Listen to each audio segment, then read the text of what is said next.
Traveling to consciousness, exploring spiritual journeys to find answers in uncertainty.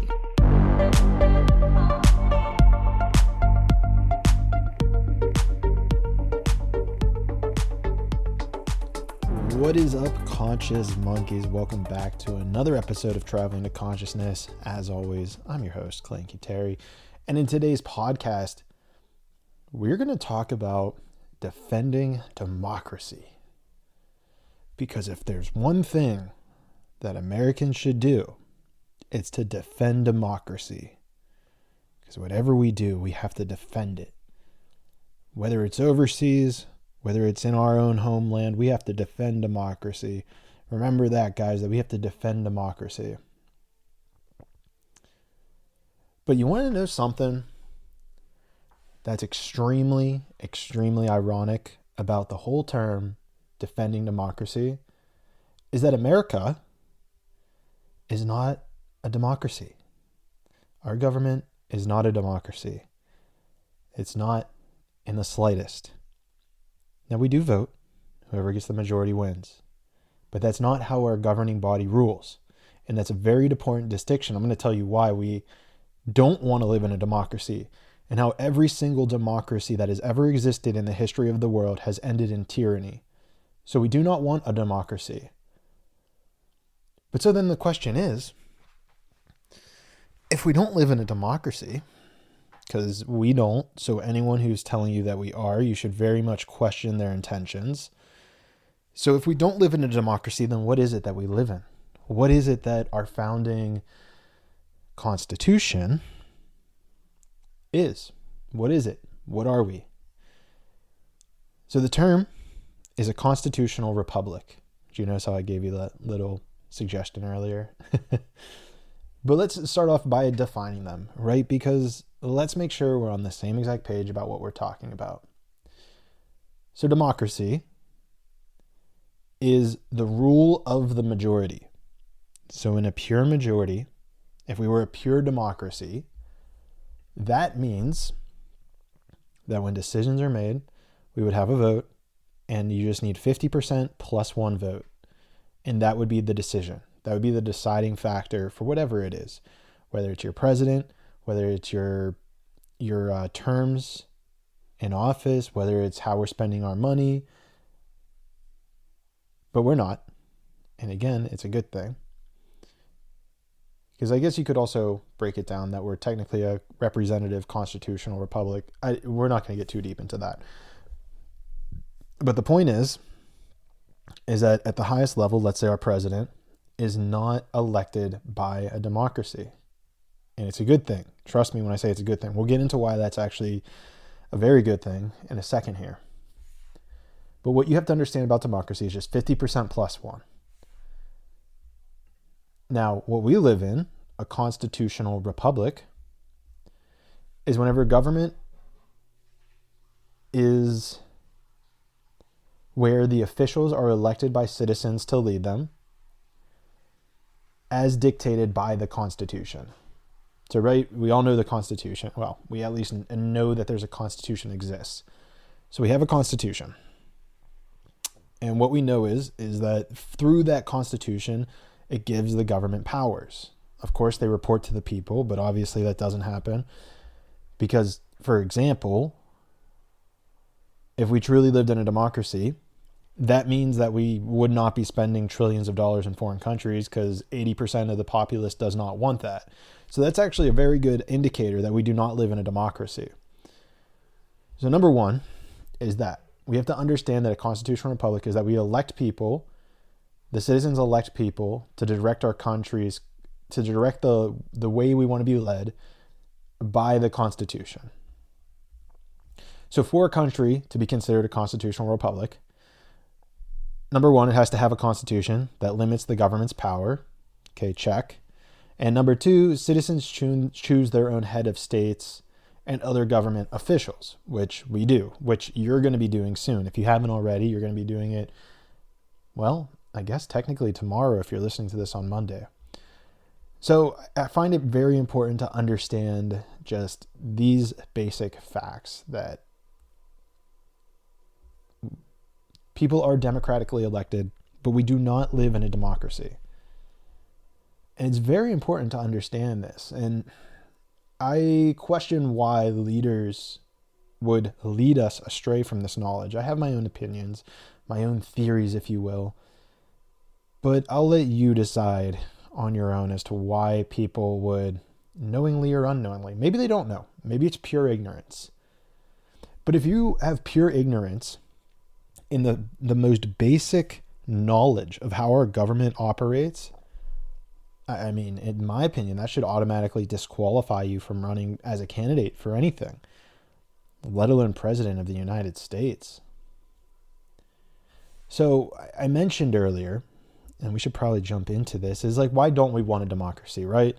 I think on paper, it makes sense, right? On paper, if you just like very blankly think about it, you don't put any thought into it. Yeah, 50% plus one, like that's how we should decide things. You know, if you're with your family, let's say you have an odd number of people and you say 50% plus one. In those situations, it can make sense. But whenever it comes to a large number of people, it does not work. And I'm going to tell you why. Let me give you examples first. Let's go back to 5th century BC.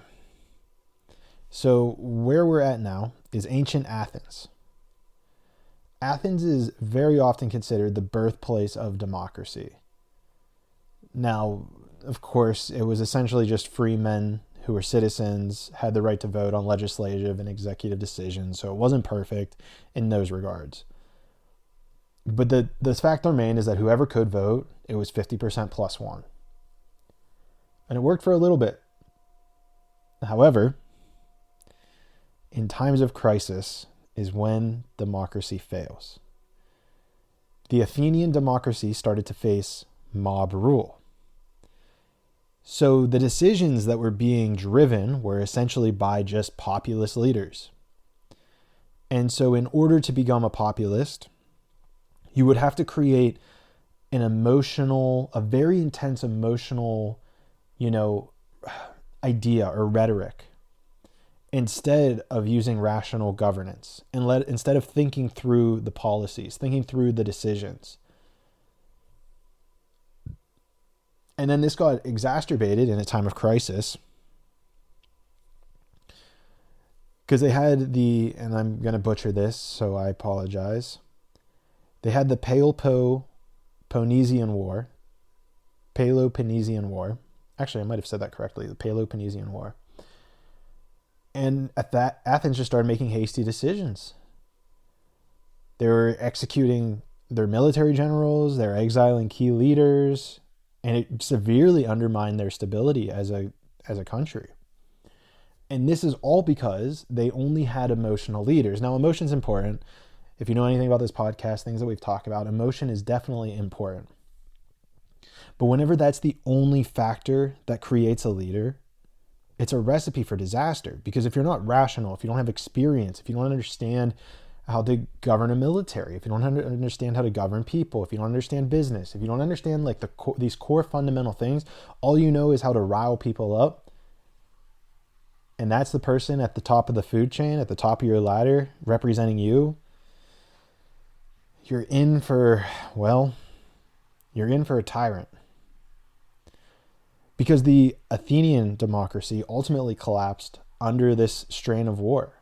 And when that collapse happened, it turned into a tyrannical government. And they called this the 30 Tyrants. And it became this oligarchic regime that would restrict the freedoms of their citizens and led to widespread repression. Now, because, and this is the most important thing, because this is where and why we need to recognize that we're in a constitutional republic, is that without institutional checks on these tyrants, the democratic process devolved into this impulsive decision-making. It just demonstrated the potential for this majority rule to be easily swayed by these populist demagogues, if you will. Stay with us. We'll be right back. Levántate y ponte a limpiar. The Latin Minute is your new favorite bilingual comedy podcast where two Latinos living in Southwest Florida serve up some spicy takes on the hottest celebrities, gossip, juicy chisme, and just a sprinkle of politics.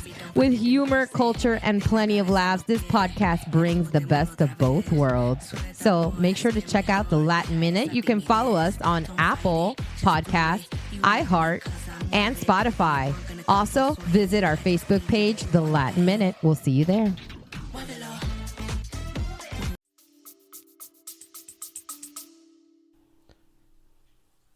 So we have to understand that.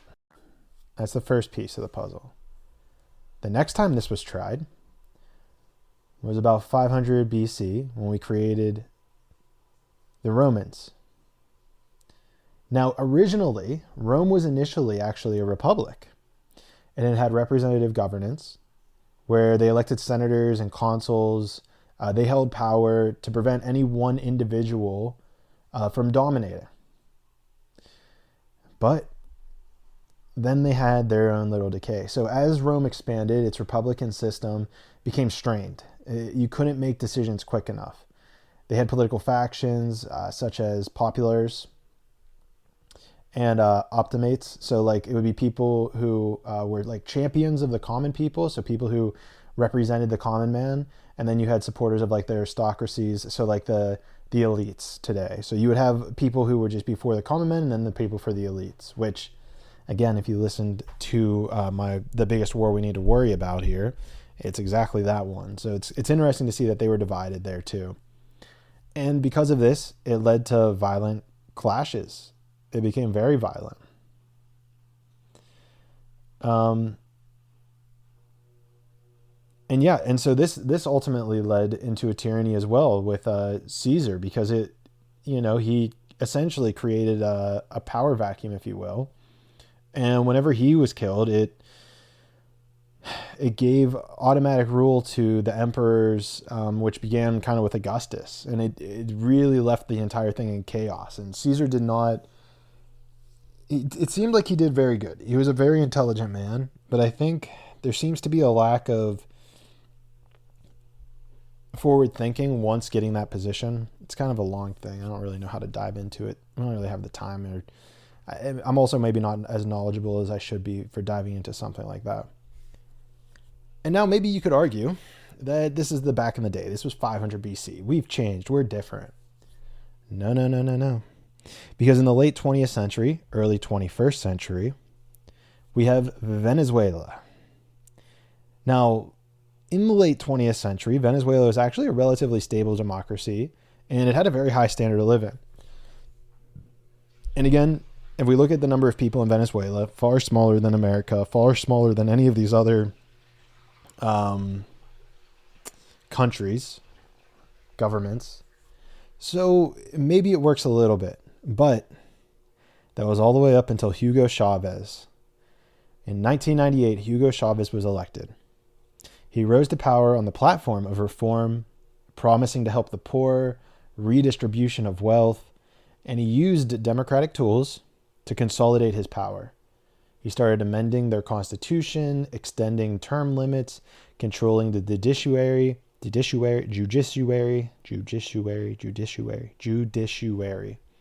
I should probably learn how to judiciary. Wow, I should probably learn how to pronounce that correctly. And he would just like curtail the freedoms, of his political opponents. He would jail them. He would throw them out. And so he became, through populist rule, he became in charge. And then this kind of started that whole shift, if you will.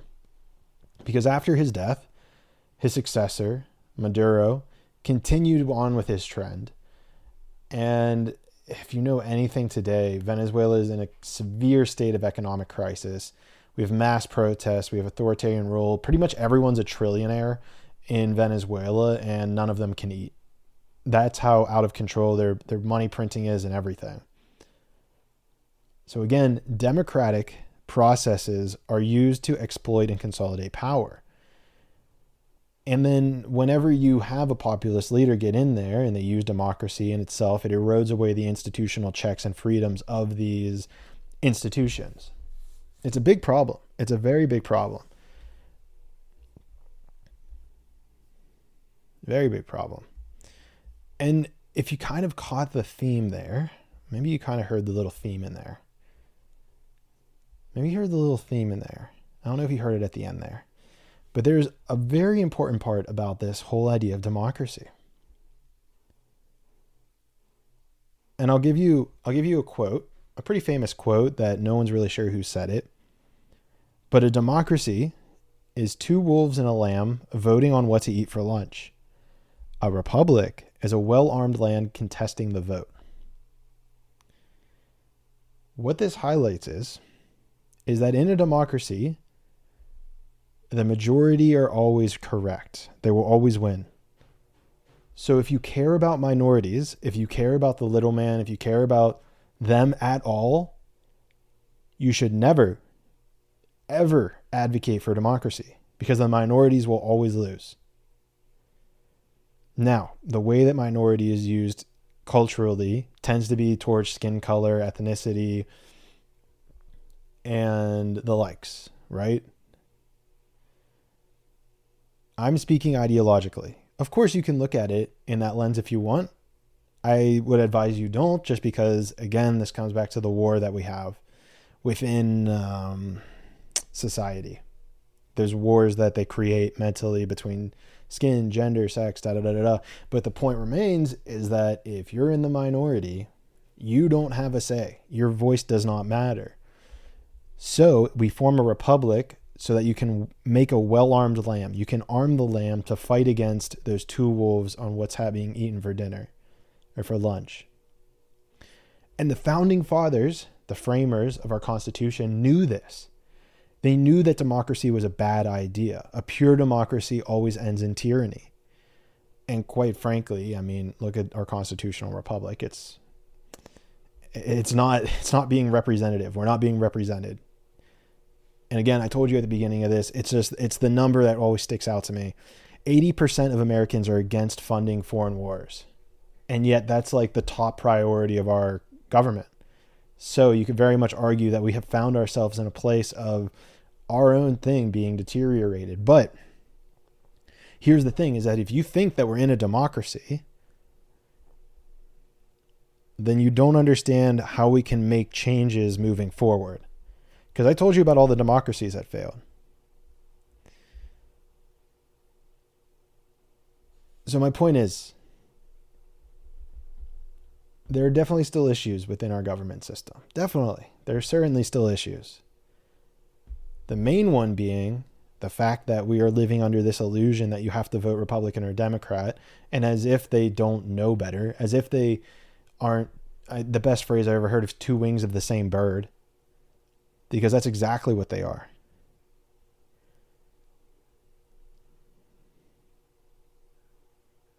It's crazy. It's crazy to me. So in order to save our constitutional republic, you have to vote for someone other than these two parties. And that's the hardest thing for people to hear. Because so many people will sit here and say, well, you waste your vote if you don't vote for Republican or Democrat. It's like you're wasting your vote if you vote for Democrat or Republican. Let me prove my point. 2012, Obama's in office. Barack Obama wins the presidency. Entire Congress is Democrats. The entire Congress is Democrats. What happens? Did we change anything? He ran on the platform of change. What changed? Things got worse, that's for sure. But nothing changes in a positive way. Next up, 2016, we have good old Donald Trump, Republican. And Congress, Republican. Okay, cool. We'll get changed the other direction. Nope. Nothing changed. These two parties are in bed with each other because they are the elites. They are the ruling class. So the more that we vote for them, the more that the common man will suffer and continue to suffer. And that's fine. Maybe the common man hasn't suffered enough. Maybe that's why people keep voting for them. Maybe they're still in that illusion, but we have to break that illusion. You have to break that illusion, and it starts with you. It starts with you listening to this. A very powerful way that you can break that illusion is tomorrow or whenever you're going to vote is vote for, if you live within the 17th district of PA, write in Clayton Alexander Cuteri. If you live outside of it, or even if you live inside of it, for president, write in Rachel Fiori, Fiori. Now, I'm not saying we're going to win these. I'm not saying that at all. But it's about the energy. And this is where spirituality can come in. We have to start making that path. We have to start opening up the pathway for a new party to emerge. One that cares about the people. One that sees the issues that are truly facing American citizens. And quite frankly, these same exact things are happening all over the world. So let's not kid ourselves that it's only in America. But we have to start somewhere. So we're going to start with America. We're going to create a path. And maybe it will seem futile. Maybe this election, it seems futile. But you have to start it. Because we create this butterfly effect, where we create this ripple effect, where maybe it's just one vote. Maybe it's 2 votes to this time. Next time, in 4 years, maybe it's 2,000. But we have to start somewhere. And think about it. In the future, when American Congress Party becomes one of the biggest political parties, you can sit there and say, I voted for them in the first election cycle that they ran a candidate. Do you want to say that? There's not going to be many people who will be able to say that. Very few. Very, very, very few. I know I will. I already did my mail-in ballots, which I'm not going to argue for. I think they're probably not the best idea, but I know at least I can say it. Will you be able to say it?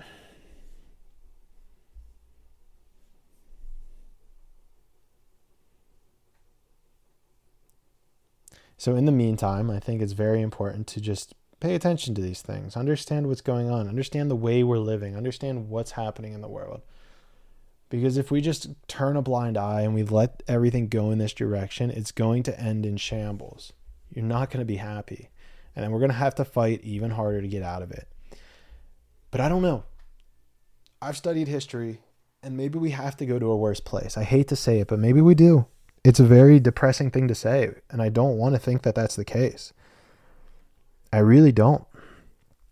But if you study history, things just have to get so bad that that's when you open your eyes and realize that the people that have been put in charge to lead you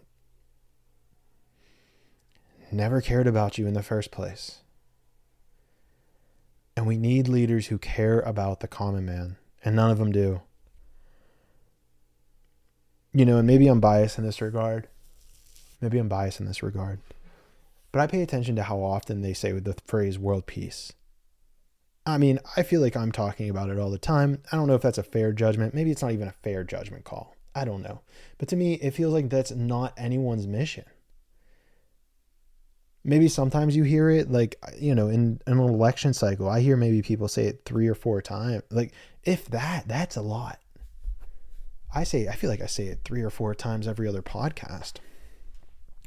But my point is that we have to put the American people first. We have to put the common man first. We have to give the knowledge to the common man so that we can rise up, we can take on the elites, and we can all truly become liberated and free.